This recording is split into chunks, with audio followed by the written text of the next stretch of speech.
Yeah, I think it's buffering. 1 second.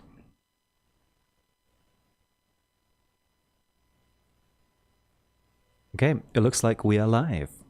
So welcome to the Q&A and Critique number 50. Today is a momentous day. It's an extremely special episode because today is officially my last and final Q&A and Critique for Arundel's Discord server. This doesn't mean the end.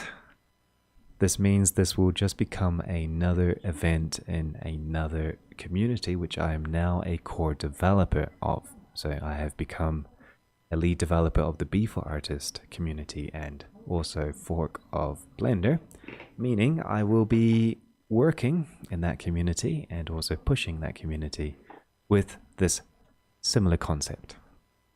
So I'm glad you all joined here. Thank you for being a part of this for so long. It has nearly been an entire year of doing this. And I think we may have hit a full year. There was a couple episodes that I actually did not count because I didn't know what this was yet when we were beginning. But since then, we have now hit the official Big 50. So we've got a special, I got a special recap of basically what we've been looking at over the past 50 episodes. Some quick reminders of the things that we have been learning, the things that we've been talking, the art that we've been sharing. Talk about the artists who have shared their art, including Plebes, including Marty, J-Bar even, Imkindadrunk, Shade Snoop, Sam Krug, Regan, and even and many pieces from Slink as well have been shared here with a number of other artists as well, every now and then. So I just wanted to say again, thank you. It means a lot to me, and I've really enjoyed this. So before we get to the final presentation, we have an interesting question by Eon One. He's not connected at the moment, so maybe he will see it later. But we also have an interesting interview with Imkindadrunk, who's representing a friend of hers named Julio. So Imkindadrunk, we have Julio's art here, some work in progress, a reference, and we also have a couple of questions for Julio, which hopefully you can answer, and we can enjoy this art piece.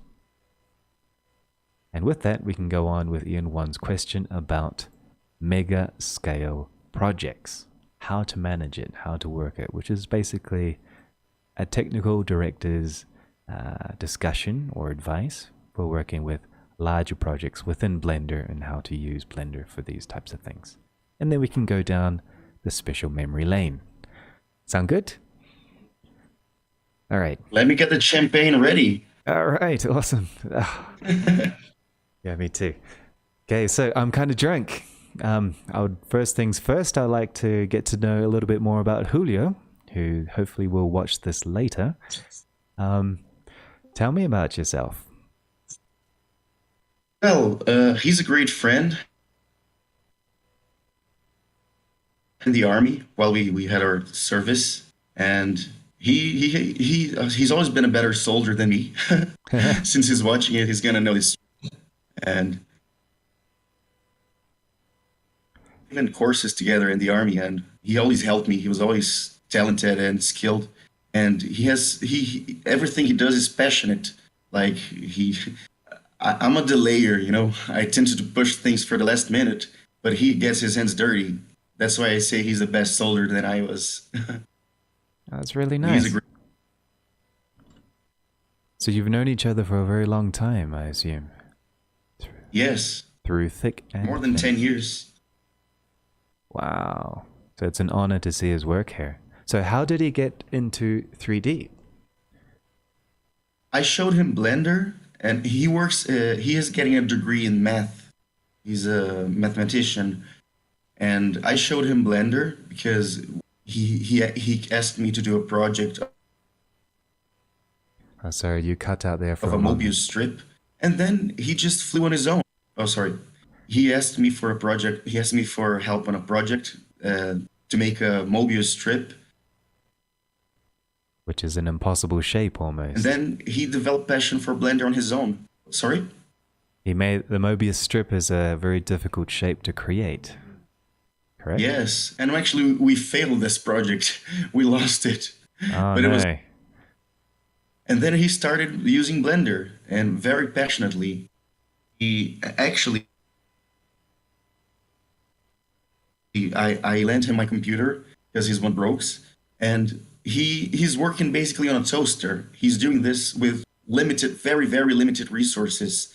The computer he has doesn't even have a GPU, and he was able to do this. So he basically gets water from stones, you know? Wow. So he's rendering this, I assume, with something like cycles on CPU mode, possibly. Yes, on a 2.4 clock CPU. So he made magic. I don't even know how that was possible. Oh, that's beautiful.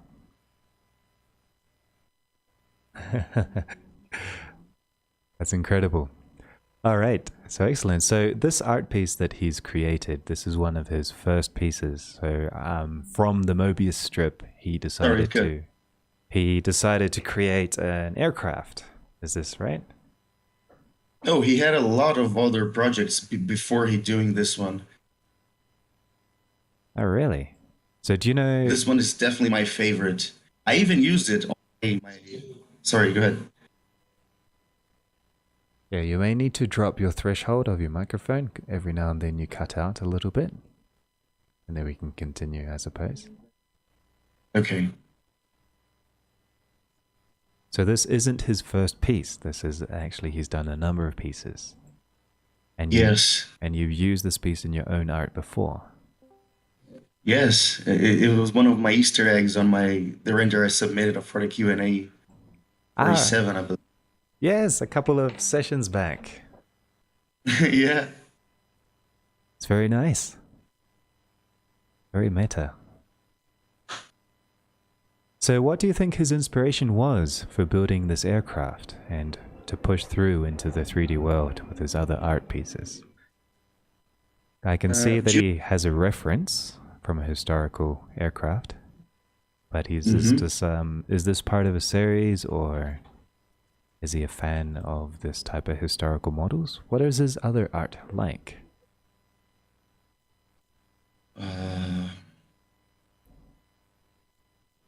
Uh, since he had limited resources, he makes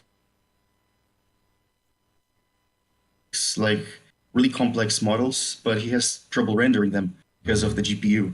And but he's got various works. We've even made some collaborations once. We made our own Blender Royale once, and we made some hats. Uh, but as for his answer, Julio says this render is basically a tribute to Santos Dumont, a Brazilian inventor who was one of the pioneers of the airplane. This particular machine was one of many he produced, the first to fly successfully. And at the moment, I was watching things about his life and about his biography, and I had to desire to try to immortalize him in a render. That's beautiful. So, with his work with the potato and immortalizing this character, do you think it made his work a bit slower? You mentioned with no GPU, is he still able to use Blender 2.8 or 2.9 to work this? I think he's working on 3.0 right now. Okay. And he said, I was working a lot of production around this time in July in 2021, and I had discovered how HDRI maps work. And after seeing an old black and white footage of the 14 bis flight in Paris, I had the idea to reproduce it in color. It's uncanny seeing it in color. Absolutely amazing. You need to keep in mind we started learning to fly within the past 100, 150 years. It's a very new technology still. Yes. Uh, And he, sorry, go ahead. Continue. about the workflow. He said, in the beginning, I just made a model with basic cubes based on some pictures of old projects that I found on the internet. Then I structured the skeleton with a long mesh sticks, like a long thin cube. To make the fabric of the wings, I added cubes with a certain degree of transparency or transmission, so that the wooden skeleton appears. I tried to be as faithful as possible in the inclination of the wings in the front. Unfortunately, there are details that I added that you can't see in the render, such as the steering wheels. That's true, and the fuel tank as well at the top. Oh, no, it's here. Cool. It's kind of crazy that this prototype of an aircraft looks like it's flying backwards, Yes.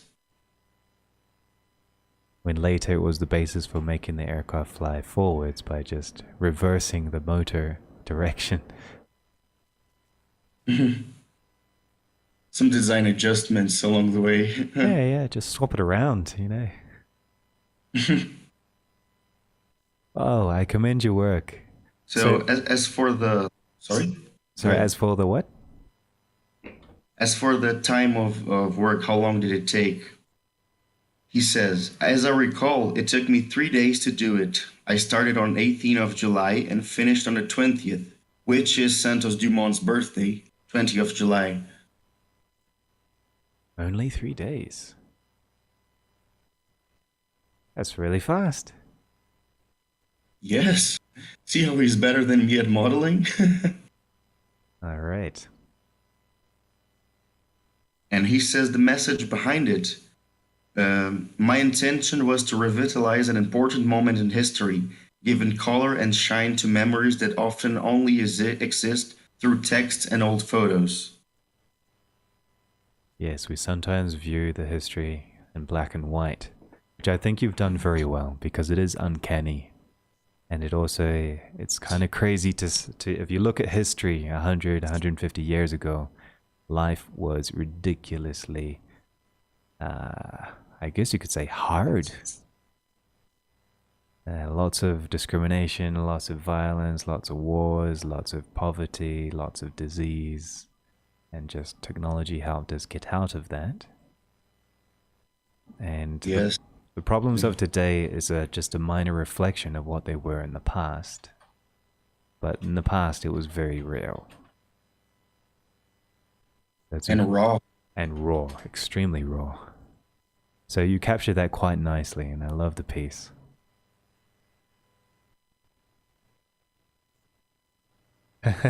Someone mentioned in the chat, Slink says, what the F? Maybe you want to quit. Nah, don't worry. So, just a little bonus question. Do you know what his next piece will be? And also, where can I see more of his art? Does he have an art station or an Instagram? I'd love to see more. I don't think he has a public profile yet, but, but I'll say it. I'll try to convince him to make a public one. Yeah, I really want to see more. Like Let me see. the general His context Instagram of is the art open. piece and the motivation is excellent. Okay. Oh, I think it's opened. I can show you a link. Just a second. All right. Profile URL. Makes me want to make a plane like this. The closest thing I've done to one of these is I made some flapping Da Vinci wings, which is a similar cloth and wooden frame. I animated it for a DJ to map on side a large screen behind the DJ. So he would do like some VJ loops with that. Oh, here we go. We got the link of his Instagram account here in the chat. Loading. Well, welcome to the community. I'm glad to see your work. I can't wait to see you do more. Oh man, he's got another aircraft, another view.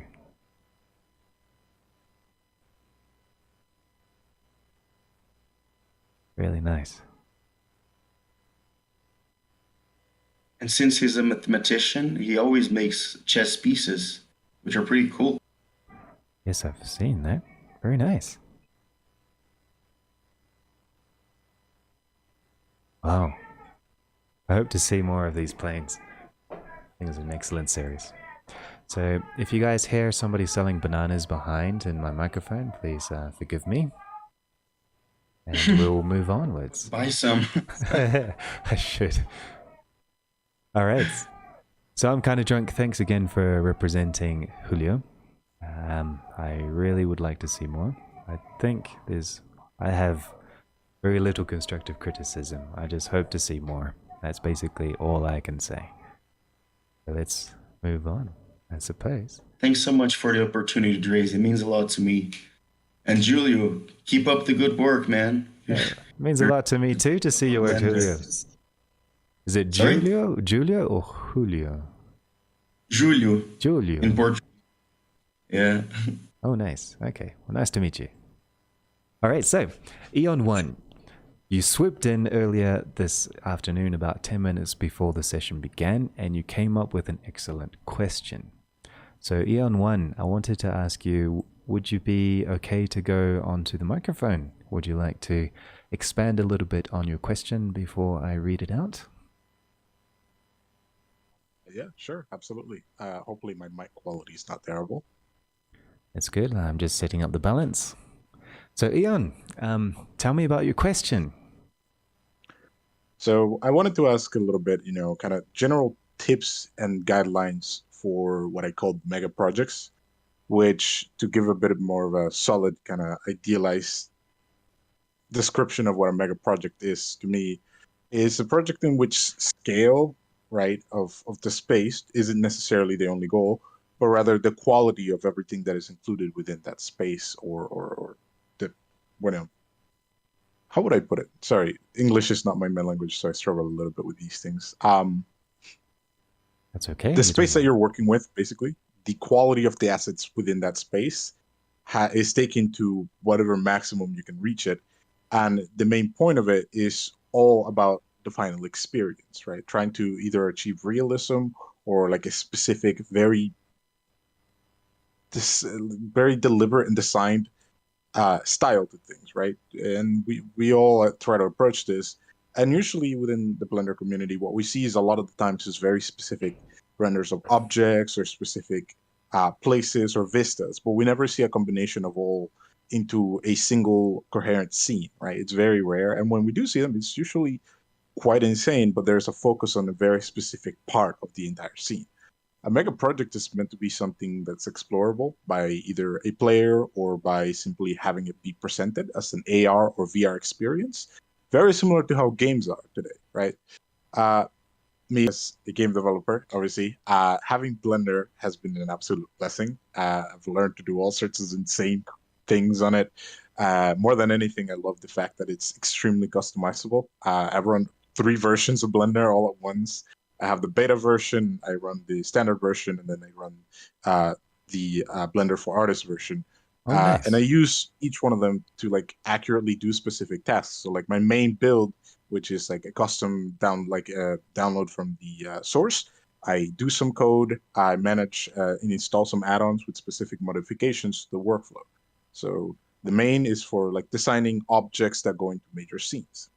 Now, that's all just preamble to kind of like the main question. For the longest time, I've had this idea of a project that I want to create, which is for virtual performance. It all kind of began with this presentation, like the first appearance really of like VTubers, but using 3-dimensional space instead of just flat 2D representations of a scene, right? And it exploded massively. It's still not quite as large as 2D based virtual performance, but to me, it seemed like an incredible idea, like the next frontier, really, of where we're going to go with entertainment, right? Like for the longest time, we've had CGI in movies and concerts have always been these huge, massive events that require extreme amounts of planning and space to be able to perform them. And as we approach this kind of digital like convergence age where all the mediums combine and interweave with one another to reach this epitome of incredible quality and size, right? things like the Fortnite events or the one that just happened in Modern Warfare 2019, War Zones, which was, you had this huge battle between King Kong and Godzilla. And these projects, while amazing and are achieving incredible things, both seem to always falter in one way, shape, or form, where the individual assets are either really great and then the rest of the space that they occupy is rather barren, or the individual assets are rather medium or mediocre in quality, and then the space that they occupy is usually massive and very explorable, but lacks a lot of that nuance. So as a game developer, me, like the idea of always exploring an ultimate end towards it all, right?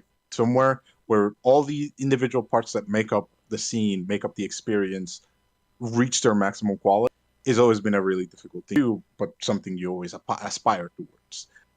So I've begun myself on this journey, right, to create this project, which I called Project Objective X, because it doesn't really have a single point other than creating a jumping point, a kind of board or a plane for anyone else to come in and build on top of. It's all about creating a solution, be more of a guideline really towards how to create a project for virtual performance that achieves that very nice balance between high quality and extreme kind of scale, or not necessarily extreme, but usable scale, something impressive.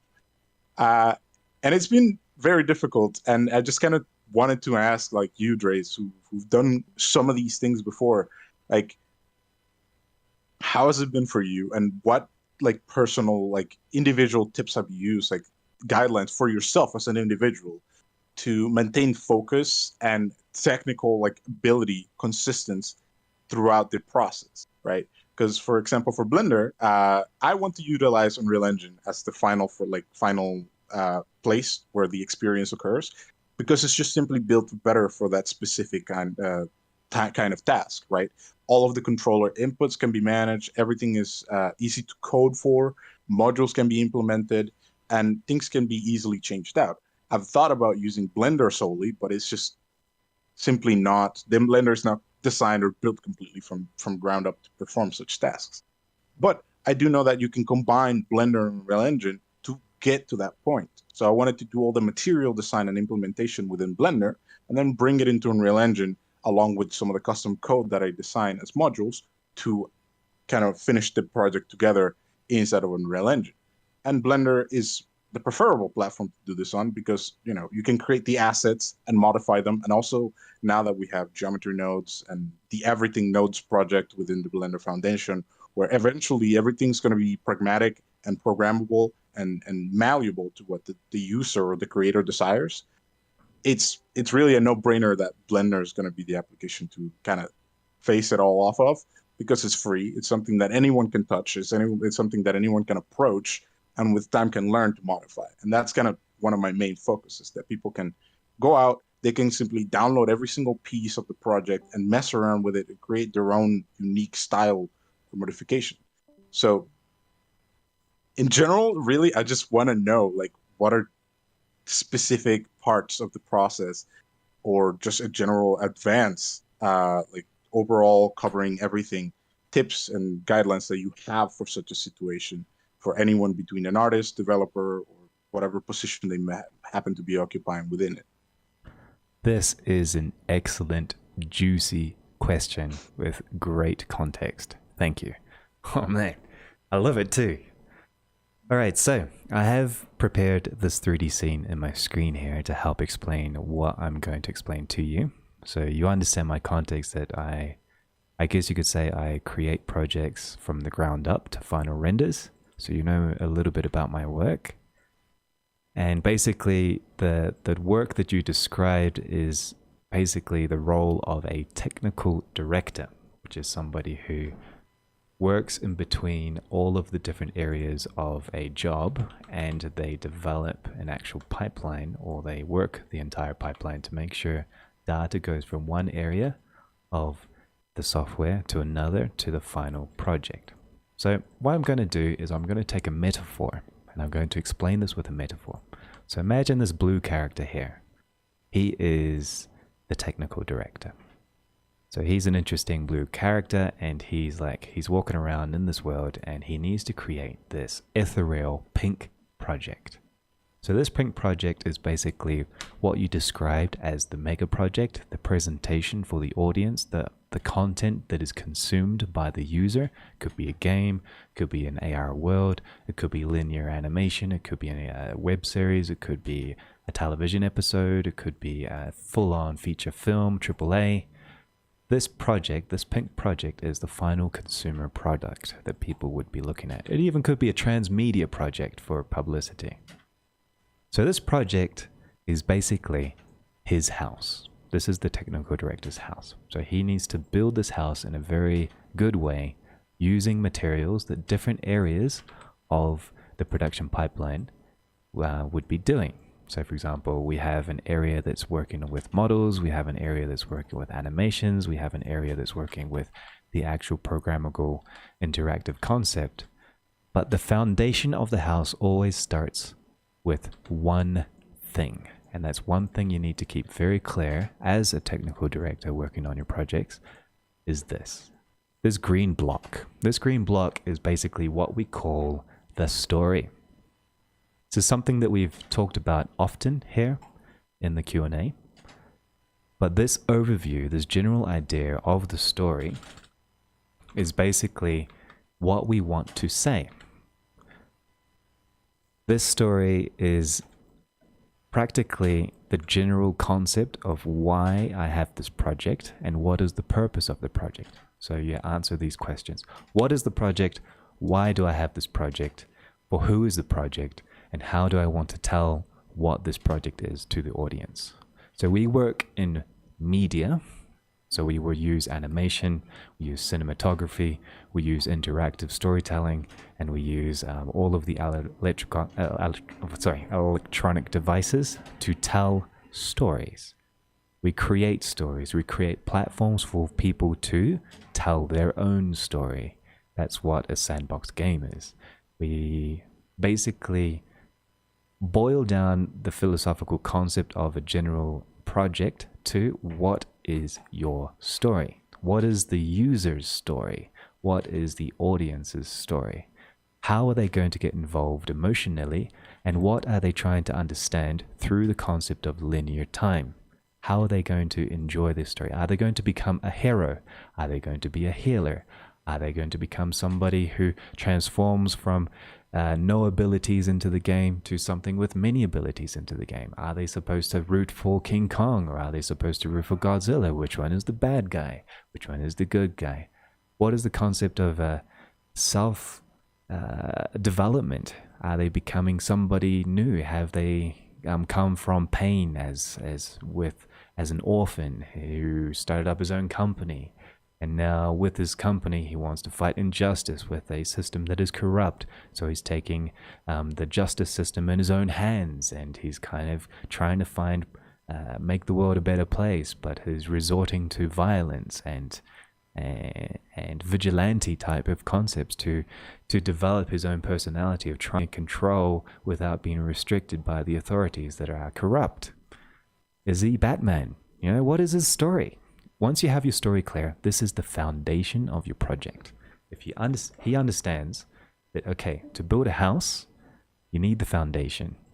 If you have your foundation nice and clear, once you understand the general purpose of your house, you can start building the different pieces of the house. So the first things that he does is basically, okay, so the house needs some supports. It needs some walls, and it needs some projects and things like that. So what we can do is we can go and we can start to get the general concept of what's happening inside this house, and we think about the materials. So to make the story, what do we need? Well, first things first, we need some walls, right? So if we have our walls, and we need also maybe some roofs, some walls, we need some supports, we need a roof. So let me just write down the roof here.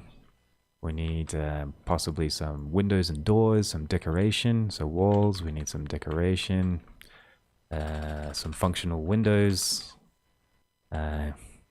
And we also probably need a door. So let's think of a door over here. So you start thinking of the different pieces of this entire house, I guess you could say. And once you have the pieces of the house, you can start to think about the materials you need for each different aspect of your story.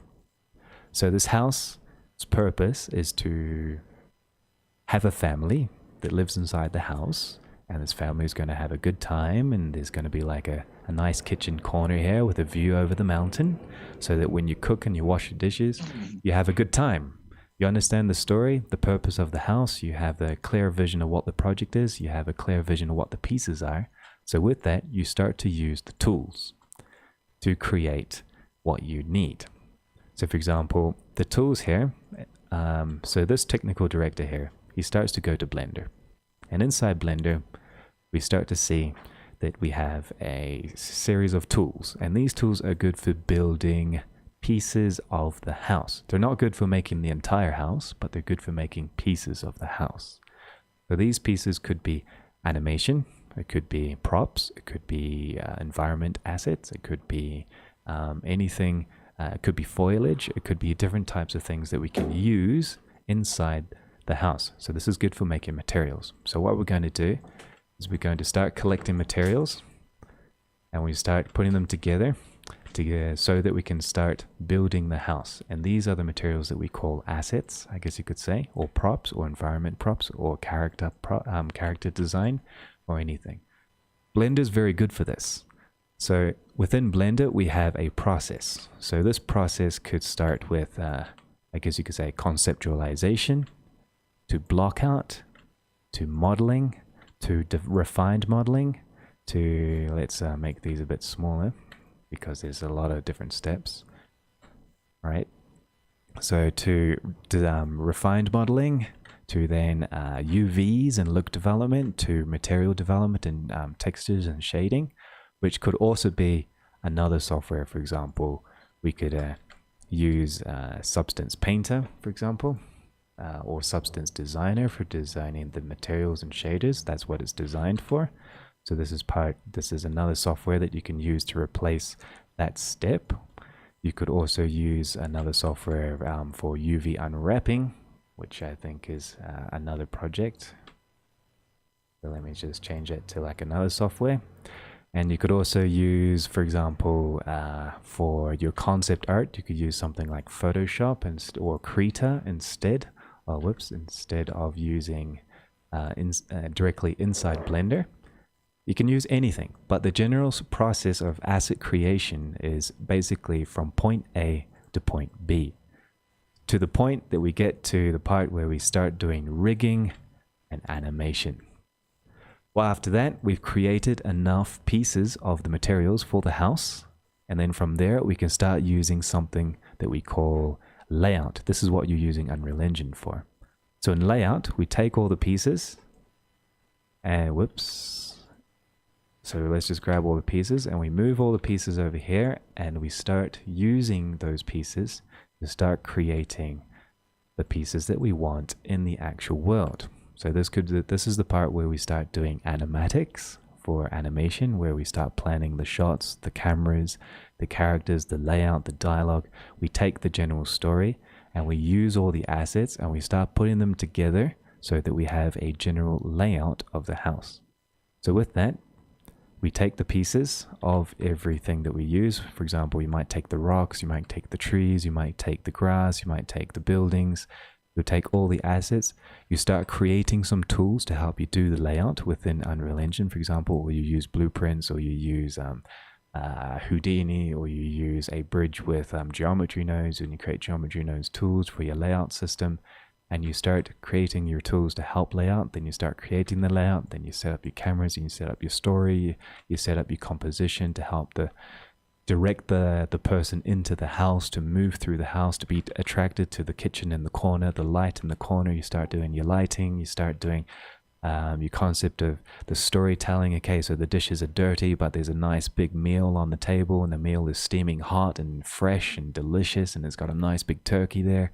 And maybe you've got there's that TV is showing some nice warm family eating meal, and you can feel the sunlight streaming through the guard rays of the sun mirror and everywhere else in the house is dark so that people go towards the light, and you make some interactions with the kitchen sink or the dinner table, but you see something strange. Maybe you might see a light swinging. Maybe you see a broken cup on the floor. Maybe you start to see things around the corner of the kitchen bench, and you start working your layout. You start working on your story. Once you have your layout sorted, you go over into your actual interactions and your story, and you start testing your story with the people. So this is where you start finishing up the pieces. So let's imagine we've made a house. With the layout of the pieces of the house, we start creating the different parts of the house over here with the layout, and we start putting the pieces together. So as you can see, for example, this wall over here, this could be your layout of the wall, but to make the wall, you use the assets. You use a window, you use like a pillar over here, this yellow pillar over here up at the top, and you use the same pillar over here, and you start creating this wall out of the assets to help create this concept of a wall. And with that, we now have this window, we got the walls, we got the roof, the different pieces of your project that has a strong foundation of your intentional story. With that, we use the other departments, which is your user experience, your animation, your interactions, your user testing, things like that, and your rendering, your post-compositing, your language, your luminance, your post-text, all of the stuff that happens after, and you start to work on that. So color, composition, interaction, animation, and all of these things, rendering, performance, optimization, and all of that will go into the final aspects of the house so that they become, with all those pieces that you have ultimately constructed a house out of the entire project and made it one piece together. But as you can see, like building a house or building any project, as a technical director, what he does is he goes through all of the areas and he makes sure that all of the pieces are working together to make sure that everything contributes to the final house. And the technical director works with his teammates or by himself or whatever, depends on the scale of the project, and he builds the house. He puts all the pieces together, he walks through the house to the point that he even talks to the clients and says to the people, well, take a look at this, here's your story, and voila, here is your house. Pay me. So basically, that's the concept of what a technical director does, and that's the thought process that I use with my own projects. I start with the story, the foundation. I had a dream up, or I plan the general project of my objectives, the pieces that I need for the objectives. So for example, with the Painterly project, at the beginning of this Q&A, I had nothing. And today, we've released the album, we've got some glitch art videos, and I already have some music videos in production with stories, with animatics, with hundreds of assets. I've made hundreds of assets. I've converted them to the Painterly. I've got the Painterly effect, rendering out some animation. It's well underway. I'm now in the production phase. But during the entire the past year, I guess you could say, we've managed to think up a very strong story. And with this strong story, we have a lot of material to make a very interesting project for the music, for the story, for the characters, so that I can keep entertaining you, hopefully in the future, with more of this world and the music. There are many albums to come. There's a lot of stories to illustrate. There's a lot of things to explore. And so now I'm just working on the assets. I'm working on the layout. I'm working on actually animating the things shortly. And with that, you guys should see the end project.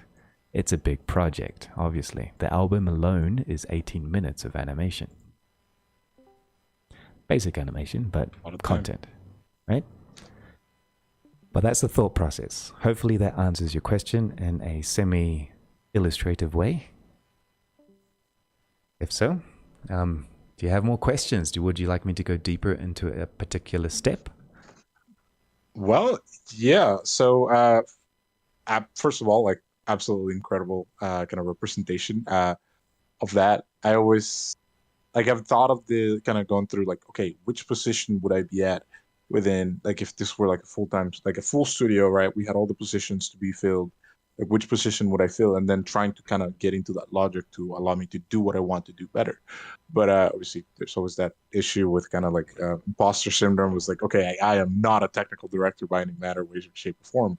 But seeing it explained this way is very nice, easy to understand, really, and it kind of separates things into far more digestible blocks of kind of knowledge or information, rather than just having a single little blob that says, okay, here's all the processes, and here's how they link together, and that's it. Really, there's no separation between things, and I think that's something that I would like to see if you could help me out with explaining, like the separation between each one of the I guess processes that we're using here, right? Just not just like rendering or modeling or design pipeline, but rather once we go out into the different professions where implementation or parts like final performance edition, right? Things like that. How should one approach the pacing of going through each one of these steps to assure that whatever is being done in these processes isn't either burning out the individual who's working on it, but neither is it reducing the final quality of the asset while still allowing to kind of deliver on a positive time scale. All right, so let's think about time and connection. Cool. So as we can see, this asset production stage can happen earlier in the project. Let me just freeze something so it's a little bit easier to move around. And someone mentioned the drop it add-on. I do agree. Last time it didn't work with 3.3, but I think this past week they released a new version. So hopefully that fixes that, but I don't have it installed yet. But yeah, thanks for the tip. The drop it add-on is really good. Thanks, Imkindadrunk. All right, so how do we work with time, schedule, and working with teams? All right, so imagine we're here with asset production, and I'm going to like scale this into, I guess you could say, into like a ladder, I guess, so that one of them goes in front of the other, so that we can have the final pieces of the house. So in this case, the art director and the technical director and the general director and the producers, they meet here at the beginning. They meet here with the story, with the writers and everything, the general concept designers and everything. And they get the general story. So with the story, we take it to the beginning of the general project. And with that, we start creating the assets. So with that, these assets could be started out as the blocking. So once we get to the blocking stage, it's already useful for the rest of the project. So these blocked assets, imagine, I'm going to just change the color of this one a little bit. I'm going to make it more of a dark orange. All right, or whoops, that's a bit too dark. So these blocked assets can be used in layout directly. So let's take some of these blocked assets. For example, a blocked asset. What is a blocked asset? A blocked asset is basically a model that's not finished, that has the general sizes, type, and visual language or silhouette, and the actual center origin of the rest of the project. So a blocked asset doesn't have to be finished. But this blocked asset, while it continues going through the process of being UV'd, textured, and painted, and detail modeled and everything, while that is happening over time, you could use these block assets in a particular library, including an FBX library or an asset library or whatever, so that when the assets are ready, these assets can go back to the blocked assets or to the central library, I guess you could say, and be used inside the layout. So I'm going to create a new block here. So this white block, I'm going to call this the central library. This central library is basically my dictionary, I guess you could say, of everything. So this central library is where all the pieces get referenced to and from. This is my asset library. This is where the animations are. This is where the rocks are. This is where the mountains are. This is where the characters are, the props and the environments. So this asset library reference is now, this reference is now basically everything is contributing to the library, the central hub of data. So I use the asset manager a lot. Right now with Blender, my asset library. I've actually begun to like, one of the biggest issues that I had is that, well, like, coming up with concepts and kind of general art style of everything, I began to find issues where there was huge discrepancies in between the feel and quality of objects. And once the library, like the asset library finally came out, I began to notice, like, okay, it's time to kind of bring all the things into a singular access point that I can use instead of having to open a file every single time I want to modify something or add it into this specific scene. And it's been a really, really huge like effort to kind of get all the assets primed and ready for like utilization as an actual like deployable, replicatable asset within a scene. Because I began to notice there's a lot of discrepancy in like not just the quality and style of the asset, but like its technical quality as well. Like, what textures are they use? Are they named correctly? Are they all using a common naming convention so that there are not conflicts between texture names when you bring them into a single file? And it's super important to me to kind of get that like idea of how libraries should be organized in my head. Right now, I'm just basically using like within a project, I'm using like the Blender collections to kind of do everything, and it becomes a little too much once you have like hundreds of collections in a single project. So you just, if you can talk about that later, I would really appreciate it. But yeah, super important to me that. Yeah, the organization concept is part of the job of the technical director. So what he does is he basically builds it from the ground up. So he says, okay, the technical director's job is not only just to see the big picture, build the house, and make sure all the materials are being produced within the different areas and the different departments of the production pipeline, but his job is also to make sure that the library, the central resources that people contributing to and pulling from is organized. But the way that I usually do it is I have a folder for environment libraries, character libraries, and props. So basically, the environment library is what people would, where the story is. The character library is who is the story about. And the prop library is how are the characters doing what they need to do in the world. So for example, visual effects, a cup or a mug that they might be holding, a weapon, a shield, things that would be partially animated and things that are useful to the characters. Understood. All right, so once it's all about connect. Yeah, and you also have your naming conventions. Say that again. Right, exactly. That's what I was going to jump into. So just getting kind of the general idea of the types of assets that you're working with, and then just building on top of that a system that allows you to easily access them, right? Exactly. So for example, with your characters, you might have something called a group of, you might have, I guess you could say, once you have your character library sorted, you would have your rigging, you would have your textures, you would have your hair, you would have your wardrobes, I guess you could say, and your materials. All of this would be complementary to that character library, I guess you could say, and then you'd work those naming conventions and files and folders and your contribution.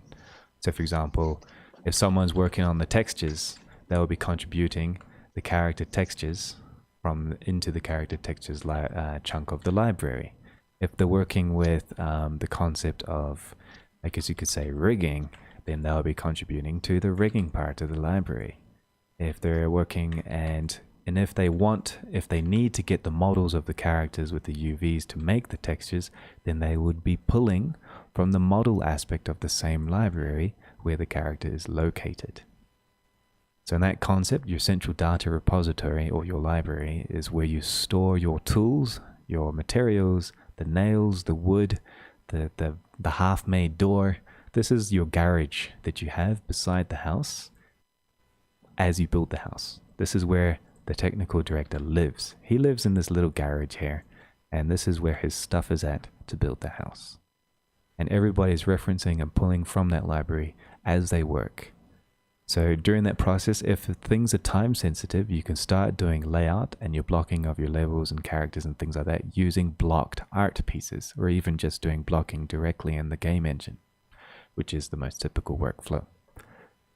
But you start taking assets from the library, which would be the blocked assets, the partially made assets, version 0.1, not 1, but 0.1 of the actual door, of the floor, of the rock, whatever, and you start creating your layout at the same time as people are still producing, texturing, rigging, and animating the assets. And while you do your layout, you can start focusing and referencing. In this case, the layout stage references a lot more of the story. So during the layout, I see. So it's basically, if you have your central library nice and clear with your naming conventions, I highly recommend you use, for example, the Unreal Engine naming convention, which is a public database and is highly standardized and is very good. I recommend it. So for example, in Blender, for example, I like to use SM for static mesh, for example. Or I like to use, in Blender, I use ones like, for example, GN for geometry nodes, or S for shader, and NG for node group, or M for material. And with that, no matter the data block, I would know what it is. With my libraries inside the data sets, I usually have a time-sensitive process of my projects. So for example, step 1, 2, 3, 4, to the point of layout and render. If we take a look here, I usually divide my projects into file types. So pictures for textures and 2D images, documents for the actual scripts and the writing and everything, audio for audio files, videos for video files. And then inside my scene project, scene folders, this is where the fun stuff happens. This is where I have my actual blend files. And on top of that, if I'm using Unreal Engine, I usually have another folder just specifically dedicated to Unreal Engine. And inside Unreal Engine, I would have the same guidelines that I would use for everything. So for example, with the content that I have of the actual pack, I would be using the same naming conventions as everything else, which should be art, blueprints, materials, static meshes. Inside static meshes, I have SM. SM is the name of the object plus the version of the actual object. In the materials, I have folders for functions, instances, landscapes, etc. Masters, master functions, etc. This structure is identical for all of my projects. T for textures, T underscore. And I try to apply the same structure to my Blender projects. So while I work my layout, I can reference my library in an organized way. People are pulling from the data and committing that data to that library in an organized way. And with a strong foundation, I can make sure the quality of my layout is high, because no matter how high you make your animations, your effects and everything, how high quality this orange part is, which is often usually very high in most industries, if you do not reference your layout stage and your animatic and animation stage based on a strong story, then your quality of no matter the assets will be low. So for example, you might have a $50 million budget, but if your story is weak, no matter if you spend the $50 million in the most amazing technology and animation techniques, if your story is weak, if your foundation of your project is not strong and referenced often within the layout process, and if your layout is not complementing that foundation, then the quality of the general story will drop. Just look at the end of Game of Thrones. So the beginning of the stories, the beginning of the stories and the budget were incredible. The first few seasons were amazing.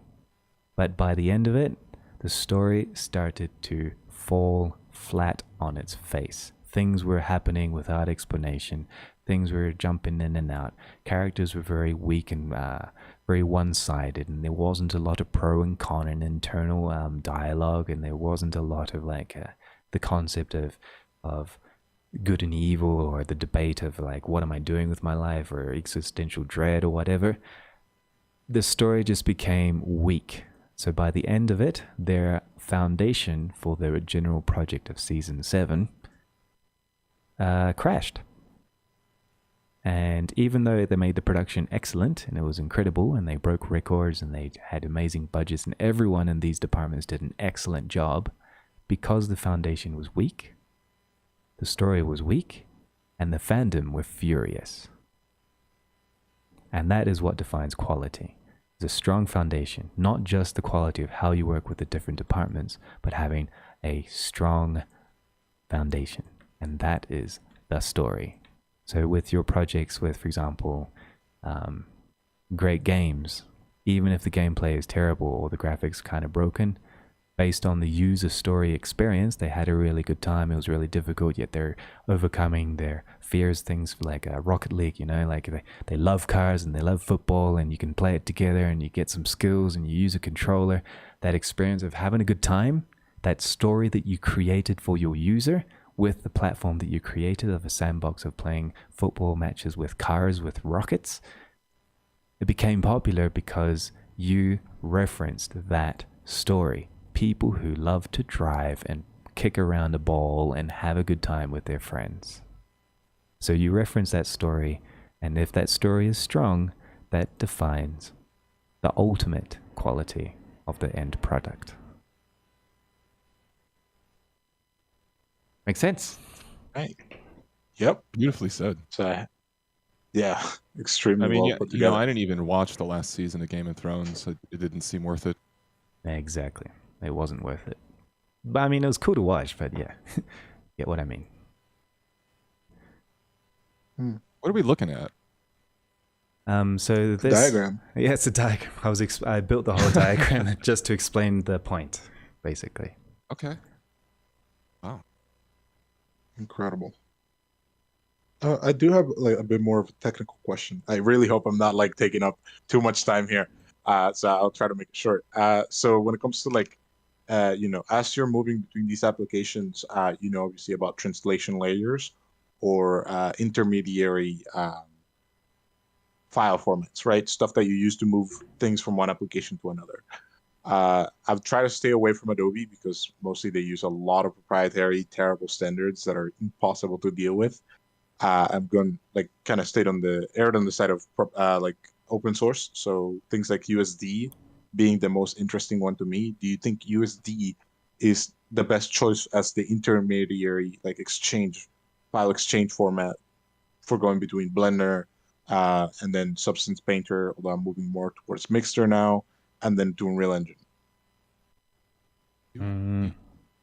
If you're working with layout, sure, USD sounds great. I have not used it though, because I've been working on the asset level of project management. So for example, if I was using part of this process of layout inside Blender, for example, and I was doing my layout in Blender, my lighting in Blender, things inside Blender, and then I needed to render it inside something like Unreal Engine, then yes, I would use USD or even things like that.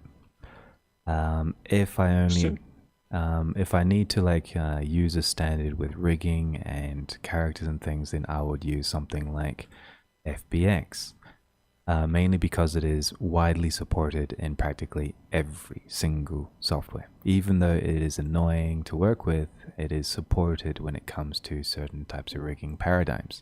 As far as I know, USD is still kind of new when it comes to rigged characters, so I'm not sure how good that is. Concerning visual effects, well, obviously you can use things like VDB or Alembic for your visual effects, but then you got to think about bandwidth, you got to think about cached data, you got to think about what is your budget for making your projects done. Is it better to just author your effects inside the render engine instead of creating it in one area and then spending all this time just to convert it and migrate it to the other area? Or do you just create it with an entire new process inside the actual engine using Niagara instead of anything else? You know, it's basically, that's the other job of the technical director, is that, okay, file formats and interchange between different areas is always a hell. And basically the best thing you can do is try to save time with either development of your pipeline tool so that it's super easy to work things through, like using Datasmith or using a Blender add-on that converts your Blender data into an Unreal Engine scene with a click of a button and loading up the Python script, which I know exists. Do you learn that and use that system, or do you just skip that entire process and author your assets directly inside the engine to save time and headaches using one into the other? So you got to pick and choose your battles, you know, which one is more efficient. And basically the rule of thumb is which one is easier. Which one is fastest? Whatever is fastest or easier, go with that. You know, don't overcomplicate things. Basically, that's it. So for example, sometimes even OBJ is good enough. You know, if you're transferring OBJs to Substance, and that's perfectly fine. It just, you have vertex colors, you got the geometry, and it loads quickly and exports quickly. You can export them in batches from Blender now with scripts or whatever, and it has the UVs. That's all you need. Why do you need rigged assets inside Substance Painter? So you got to think about that, you know, which is the quick and easiest. Sometimes the old OBJ is perfectly fine. So if you're overthinking it, it's not easy. So you got to think about it again. Sometimes your job is basically carry the door to the other person so he can use a hammer to hammer it in. And that's basically your end goal. You need to not lose your vision that you're supposed to work on the house and the project. If you're caught up in this concept, this is where you need to think about, okay, wait. Do I use what already exists and that everybody uses, or do I use something new and interesting for the sake of principle, or do I use something that gives me a benefit? So for example, USD would be excellent for working with layout inside Blender, artists from Blender, and then using the USD to import the same layout into Unreal Engine. Perfect, with light, shaders, and models. Sure, why not? If you're going to do the layout directly within Unreal Engine using the Unreal Engine layout tools and the procedural construction blueprints, then USD would be utterly useless to just transfer a single door. If you make sense, yeah? So you think, well, we could just export with FBX. Yeah, okay, so it depends on the complexity of what you're trying to do. Exactly. Obviously. So like USD would be good for like whole scenes containing hundreds of objects, light sources, shaders, different like rigs and animations. But if you're just going to move a single model, it would be like kind of pointless. It's easier to just use OBJ for that. Correct. All right, so... Wonderful. I have a question. How exactly would you, I missed exactly what you said. How would you transfer a scene from Blender to Unreal Engine? Because I really don't like the Unreal Engine setup tools. Like the snapping's all kind of off and stuff. Well, the de facto way would be exporting to USD and then importing USD and then working with that. So you export the whole scene as a USD? Practically. Or chunks of collections, yeah. And would you be able to readjust it in Unreal Engine afterwards, or? Yes, that's the or is it matter. like one object? Depends if you merge everything together or not, but technically depends how you have it organized. You would, I mean, a USD gives that power. That's what the power of USD is. Like, unlike separate objects within one object. It's basically, USD is kind of like an interchangeable format of data for scenes that we could compare to a blend file. So a blend file or a GLTF. They contain the text, GLB, sorry. They contain the textures, they contain the curves data, they contain some animation data, all the models, they contain the model data, they contain a whole bunch of different things, a bit like... And lights transfer over no problem? Yep. You know, some of them, depends on which ones are compatible. But basically, yeah. That's why Nice, USD was USD. designed. Yeah, it's good to take a look into it. Personally, I don't use it because I prefer to do my layout directly in Unreal Engine or directly in Blender. Without Yeah, also jumping. making a game. But if you're making And a I game, really just feel like Unreal Engine's setup tools are a little bit like jarring, and like vertex snapping is kind of really hard to get right. I don't know, I tried it and it just keeps bugging out on me. As well as just, I don't know, I feel like Blender is more like soft and like easier to move stuff around. yeah, that's true. The position stuff in Blender is Yeah. much better. Though I do like holding down Control in Unreal Engine and then left and right click or both mouse clicks. Yeah. That's quite nice. Then you can also snap it to axis by like, yeah, by double clicking or single on different. But in Blender, it's just the middle button hold down. So, yeah, a lot of the stuff are possible in Unreal, but they're just kind of annoying. It's finicky, yes. Thanks for that answer. That's what I was wondering. Cool. All right. So we've been I also here. have a question. Oh yeah, sure. I'm so sorry. If that's okay. Yeah, sure. One last question, and then I'm gonna wrap it up because we've been here a good hour. Oh shit! I missed all of this then. Darn it. That's okay. Okay. Bummer. All right. Well, first off, hi everybody. Thank you also for hosting this. Dang, I missed it all. So, since I feel like I'm so late, I think I'm understanding a little bit about this Fall Guys level you're creating here, where the beige seems to represent Blender to an extent. The purple seems to represent Unreal. But do you think you could possibly sort of explain what some of this, how it's built is supposed to mean a little bit, if that's possible? Because there's like a pile of beige. I don't know what the white means. The snowman is kind of like mystifying. So the quick answer is all of this has been recorded to my channel. So you could rewatch this video. Okay. I built this whole thing from the ground up. So you could rewatch it whenever you want. That's all I need. There you go. So as soon as this is done, I'll share the link and I'm going to close today's session. So today is going to end on a, hopefully, it's a little bit sad, but a happy note. This is the last Q&A here in Arendale's Discord server. But, yeah, because I hit 50. So I have a playlist of all of the sessions that we have here in Arendelle, and I'm going to quickly go down memory lane and talk to you guys a little bit about the things that I learned through, the different topics, the things that we've shared, the art that we've been through. And when you take a look at like a wall of all of these episodes, you can see that there's been quite a bit of content shared. So that's a good 50 hours or so of people sharing their art, 50 hours of questions and answers, 50 hours of curiosity and problem solving, and 50 hours of being here together as a community, which I highly appreciate. So once again, I just want to say thanks.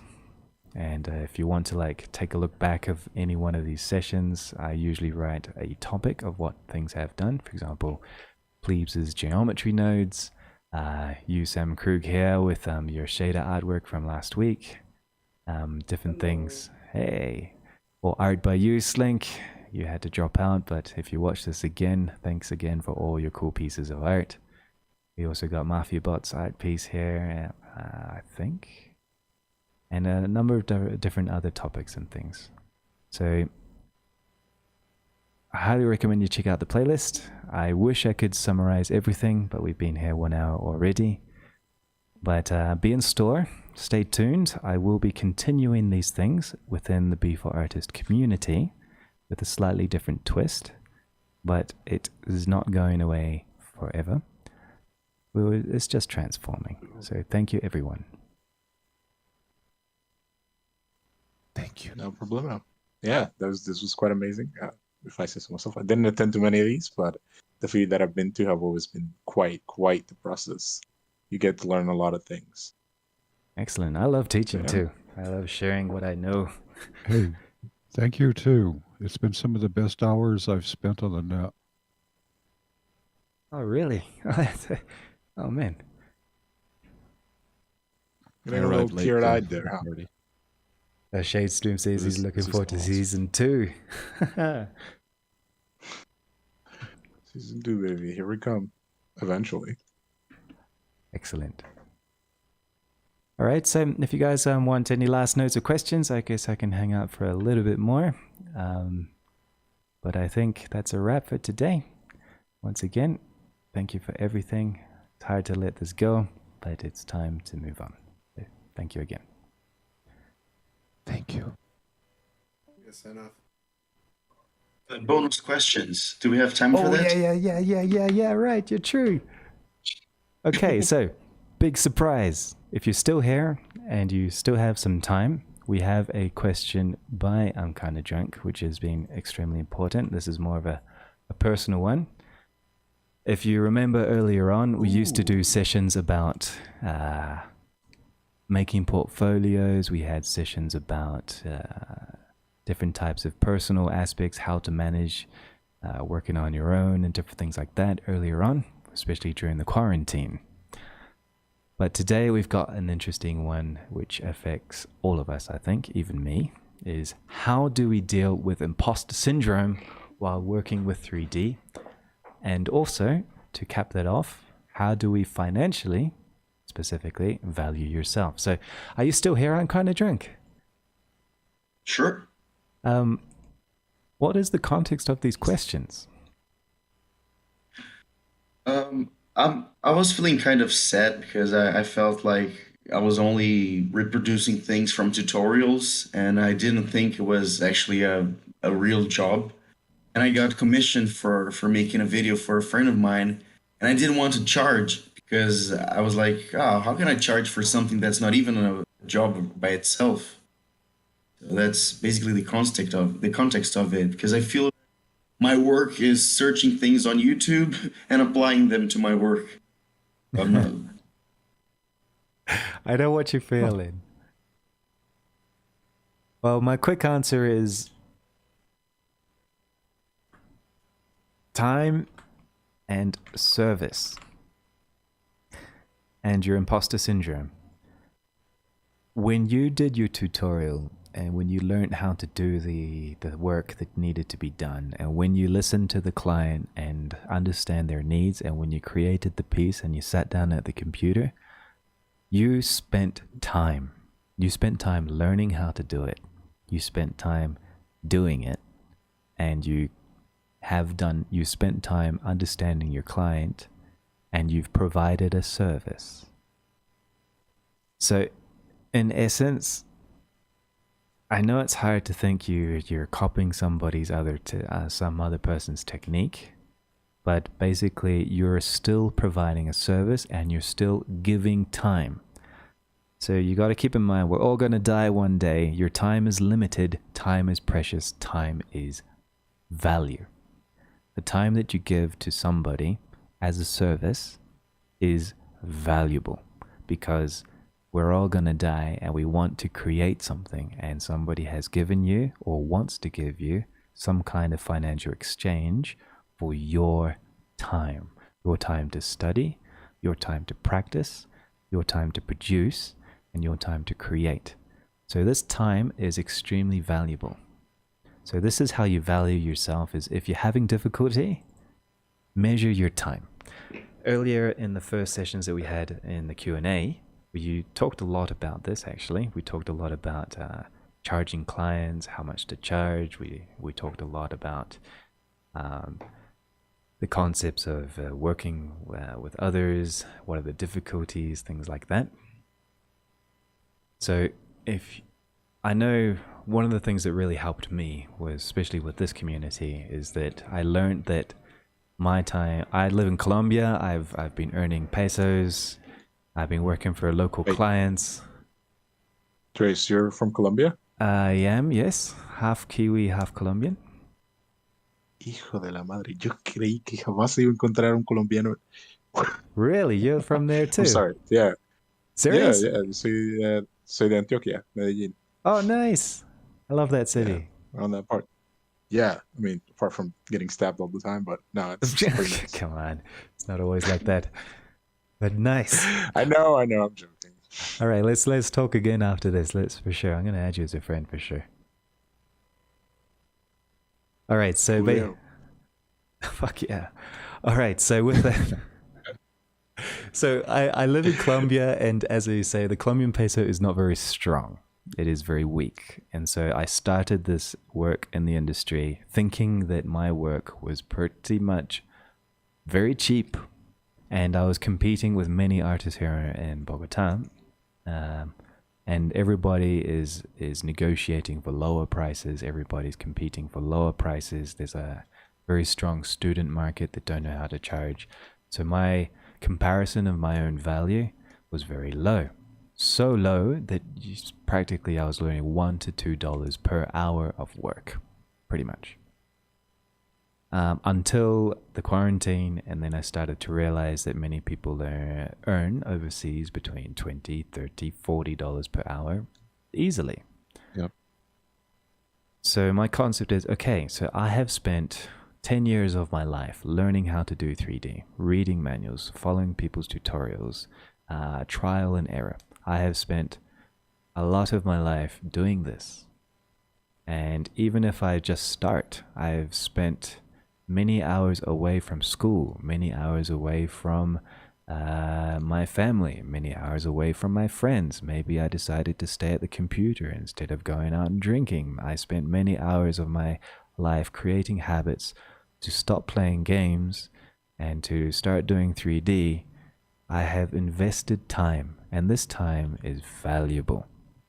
Because I have put so much time into doing 3D, which takes time, I am valuable. And now that I'm working for other people and working for other artists and working for other clients, this is a service.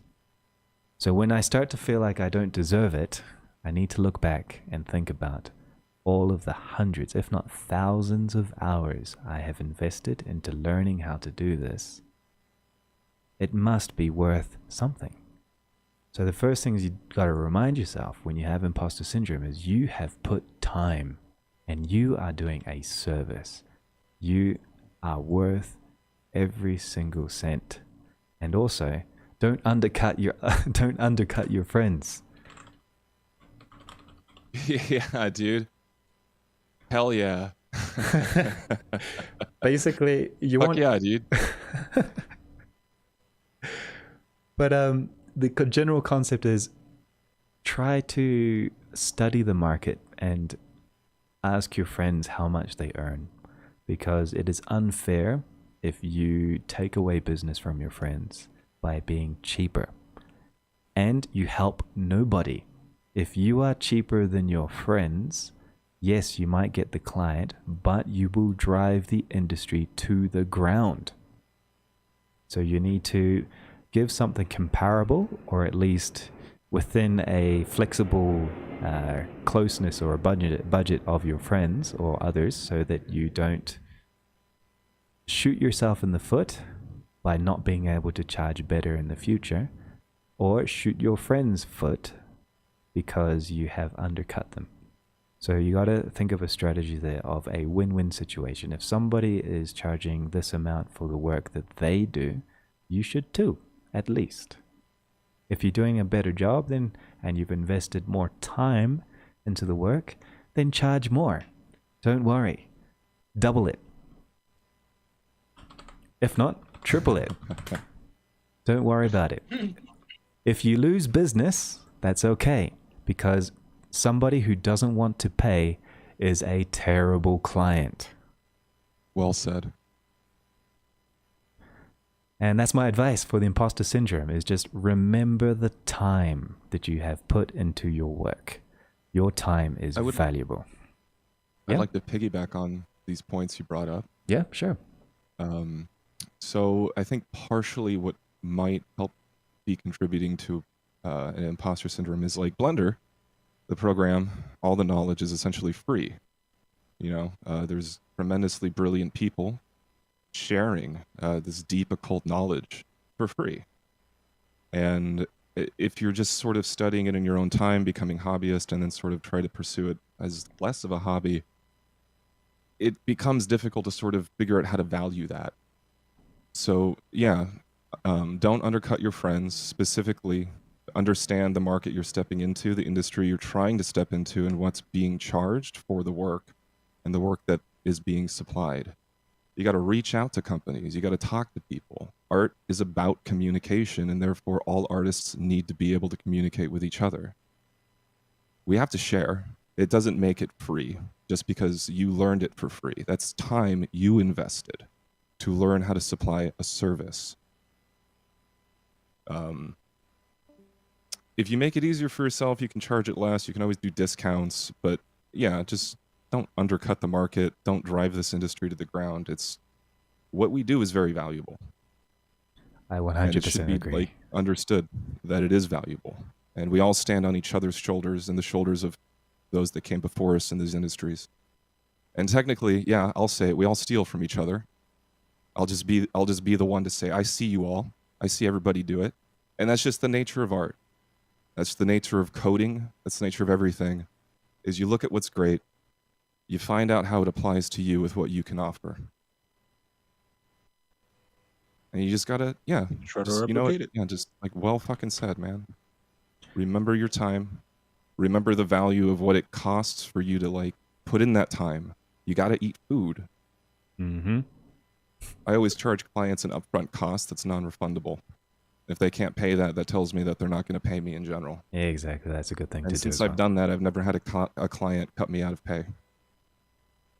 I agree. I started to do that too. Take at least a 50% or a 35% upfront, unless it's a highly trusted person, and then I finish the payment when I deliver, which has worked well. It's a good way of like understanding your value. It's kind of like, nah, can you do this job without a payment? It's like, no. It also ensures investment on both parties. They Exactly. have money, which is their skin in the game, invested into you from the get-go. You're the artist who's been paid. Now you have investment into the game to begin. If there's no money pushing it in, then like the work ethic in the beginning is always never great. It changes the dynamic. Like the insurance in both parties is just higher if there's money right up front. Yes, that's a good tip. Good tip. It revolutionized my business. Wanted to contribute. Beautiful, man. I loved it. I Beautiful. love you guys. I love you too. All right. So this is a perfect, wonderful note to end today's session. Thanks for hanging out till the very end. And I hope to see you with season 2 in the B4 Artist community. We will continue these chats and continue developing these things in the future. If you like what I do, well, give me a follow onto the channels and let's keep it going. I wish you all the best. Absolutely.